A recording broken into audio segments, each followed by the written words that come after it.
Hello, little one. Welcome to our peaceful bedtime story channel. Tonight, I'll tell you a very special tale, one of kindness, hope, and a little bit of magic. It's a story that has been told for many, many years, and it begins like all beautiful fairy tales do. Once upon a time, in a quiet village, surrounded by rolling hills and flower-filled meadows, there lived a sweet and gentle girl. Her name was Ella. Ellie had soft brown hair, like chestnut leaves in autumn, and her eyes sparkled like the morning dew on flower petals. She lived in a small, cozy house with her loving mother and father.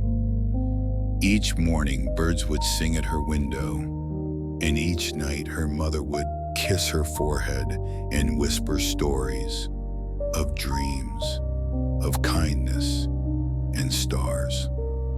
Ella loved to help in the garden. She would pick strawberries with her little hands and laugh as butterflies danced around her. Her father built her a swing under the big old oak tree, where she would swing back and forth with her hair flying gently in the wind. Life was simple, and it was filled with love, the kind of love that makes you feel warm, even when the sun goes down, the kind of love that stays in your heart forever. But one day, the warm sun began to fade, and clouds came, heavy and gray. Ella's mother became very, very ill. She grew weaker and quieter until one morning she was gone. Ella held her father's hand as they stood under the willow tree. Her tears were falling there like the rain. And though she missed her mother dearly, she remembered her words. Be kind, my little Ella. No matter what happens, always be kind. Time passed, seasons changed, and though Ella still smiled, there was a quiet sadness in her heart. Her father tried to comfort her. He told her stories. He brought her sweet apples from the market. He made her laugh when she missed her mother most. But one day, he returned home with someone new, a woman dressed in fine clothing, with eyes that did not smile. And beside her stood two girls. They were her daughters, and they looked around Elia's house as if it were a place they didn't belong. Her father looked at Ella with gentle eyes. My dear, he said, I thought it might be nice to have a new family. He wanted Ella to feel loved again. He wanted laughter to return to the house. But it wasn't the same. The woman, Ella's stepmother, was cold and distant. She did not smile at Ella. She did not tuck her in at night or tell her stories beneath the stars. Her daughters were not kind. They whispered behind Ella's back, laughed at her plain clothes, and frowned when she tried to play. Still, Ella tried her best. She offered them tea. She showed them the swing under the oak tree. She even braided their hair when they asked. But they never said thank you, not once. One morning, her father left on a long journey. He promised he would return soon, with gifts for everyone. Ella waved to him, standing by the gate with hope in her heart. But days turned into weeks, and weeks turned into months. One quiet night, a rider came down the path. His face was solemn, his words were few. Ella's father would not be coming home, And from that moment on, everything began to change. Her stepmother took over the house. She locked away Ella's books and drawings. She moved her bed into the cold attic and gave her a long list of chores. The two stepsisters sat by the fire in their fine dresses, while Ella swept the floors, washed the windows, and cooked every meal. She wore the same old dress every day and slept by the fireplace, where the ashes left gray smudges on her cheeks. The stepsisters began calling her Cinderella because of the cinders on her face and the soot in her hair. But even though her days were long and her nights were lonely, Ella still remembered her mother's words, "Be kind, no matter what." And every night before she closed her eyes, Ella looked out the little attic window at the stars shining high above and whispered softly, "Good night, Mama. I'm still being kind." And far above, in the quiet sky, the stars seemed to twinkle just for her. One quiet morning, as the sun rose gently over the village, a sound of trumpet echoed down the cobblestone streets. Ta-da-da-da! Children peeked out their windows. Shopkeepers paused their sweeping, and birds flew from rooftops as the sound grew closer.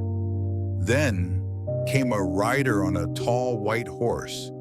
He wore a red and gold uniform and carried a scroll sealed with the royal crest. He stopped in the village square, unrolled the scroll slowly, and read in a voice as grand as the morning light, "By order of His Majesty the King, a grand royal ball will be held at the palace this very weekend.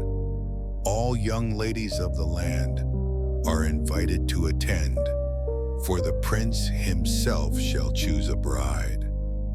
A hush fell over the crowd. Then, gasps of excitement. Girls clutched their bonnets. Mothers whispered about dresses, and laughter bubbled through the air.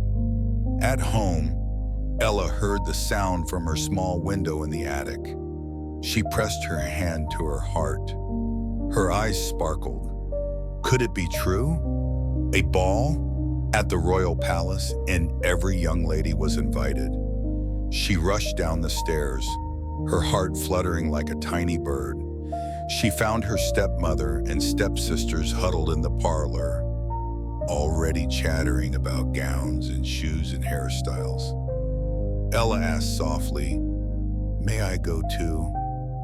The room fell silent. Then, her stepmother turned and gave her a long, cold look. "You," she said, arching a brow. "A ball is no place for someone like you, covered in ashes, wearing rags. Who will scrub the floors while we are gone?" Her stepsisters snickered. They tossed their hair and didn't even glance her way. Ella's shoulders sank, but deep inside, her heart held on to hope. She watched the light through the window and whispered to herself, "Maybe, somehow, I'll find a way." Ella's heart danced with joy. She had always dreamed of going to the palace ball to see the sparkling lights and hear the music that filled the air. She imagined swirling in a beautiful dress with ribbons in her hair and dancing under the stars. But when she gathered her courage and asked her stepmother again, her voice soft and hopeful, the answer was cold and sharp. The stepmother sneered, "Go to the ball? Who will do the chores then? Sweep the floors, cook the meals, wash the clothes?" Her stepsisters laughed loudly, tossing their heads and smirking. Ella's eyes fell to the floor. Her dreams seemed to slip away like shadows. But deep inside, a tiny spark of hope still glowed. She whispered quietly, "Maybe one day, somehow." And with that whisper, Ella held on to her dreams tightly as the moon rose high, lighting the quiet village streets. Ella knew she couldn't give up. She climbed the narrow stairs to the attic, where her mother's old dress lay folded, covered in dust. Carefully, she took it down, brushing away the cobwebs and smoothing the fabric with gentle hands. She sewed and mended the dress, adding simple ribbons she found in a small wooden box. Her heart filled with hope as the dress began to shine again. When she came downstairs, her stepsisters stopped talking and stared in disbelief. "She's wearing Mother's dress," one cried. "How dare she?" the other screamed. They grabbed the dress and tore it apart, laughing cruelly as Ella fell to the floor. Tears ran down her cheeks and she fled to the garden, her heart aching. But even in her sadness, Ella held on to a tiny hope that somehow things would get better. As Ella sat quietly in the garden, her tears softly falling like morning dew, a gentle light began to glow around her. From the shimmering light, a kind old woman appeared, smiling warmly. It was Ella's fairy godmother. With eyes full of kindness, she reached out her hand and said, "Dear Ella, do not be sad. Magic can happen when you believe." The fairy godmother waved her wand slowly, and the garden sparkled with a soft, magical glow. Ella's heart fluttered with wonder and hope. The night was about to change forever. With a gentle wave of her wand, the fairy godmother began the magic. The old pumpkin near the garden turned bright orange, then shimmered and grew until it became a sparkling golden carriage. Nearby, the little mice twitched their noses, and suddenly they transformed into beautiful white horses, ready to pull the carriage. Ella watched in amazement as her torn dress changed, the rags becoming a stunning ball gown that glittered like the stars. On her feet appeared glass slippers, shimmering softly like tiny stars. The fairy godmother smiled kindly and said, "Remember, my dear, the magic will only last until midnight. When the clock strikes 12, everything will change back." Ella nodded, her heart full of hope and excitement. She stepped into the carriage, ready for a magical night. The fairy godmother's voice was soft but clear. "Remember, dear Ella, you must return before midnight. When the clock strikes 12, the magic will fade away." Ella nodded carefully, her eyes wide with wonder and a little bit of worry. She stepped into the golden carriage, her heart pounding softly like a gentle drum. The horses trotted away quietly, carrying her toward the grand palace, where the royal ball was already sparkling with lights and music. Ella took a deep breath, ready for the night that would change her life forever. The palace was glowing with lights, sparkling like a million stars on a clear night. Music floated through the grand halls, and laughter filled the air like soft bubbles. Ella stepped out of the golden carriage, her heart fluttering like a gentle butterfly. All eyes turned toward her, drawn to the shimmering glow of her gown and slippers. The prince saw Ella and smiled warmly, his eyes sparkling with curiosity and kindness. He walked toward her slowly, offering his hand. They began to dance, the music wrapping around them like a soft, gentle hug. Ella laughed softly, her worries melting away like morning mist. For that moment, the world was filled with magic. As the night deepened, Ella and the prince danced beneath the twinkling chandeliers. But suddenly, the clock began to chime. Dong, dong, dong. Ella gasped, remembering the fairy godmother's warning. She hurriedly stepped away from the prince, running through the palace halls, her glass slipper slipping off her foot and left behind on the grand staircase. She didn't look back as she dashed into the night, her heart pounding like a gentle drumbeat. The magic was fading, and she had to be gone before the clock struck 12. Ella disappeared into the darkness, leaving the mysterious slipper behind. The next morning, the prince was determined. He held the delicate glass slipper high and declared to the kingdom, "The one whose foot fits this slipper is the girl I dance with and the one I will marry." Guards traveled through villages and towns, knocking on doors, asking every young lady to try on the slipper. Back at Ella's house, her stepsisters eagerly tried to squeeze their feet into the tiny glass shoe, but their feet were too big, and the slipper would not fit. Ella watched quietly, her heart full of hope and a gentle smile. When it was Ella's turn, she stepped forward quietly, her heart beating softly like a gentle breeze. She lifted her foot and slipped it into the delicate glass slipper. To everyone's surprise, it fit perfectly, like it was made just for her.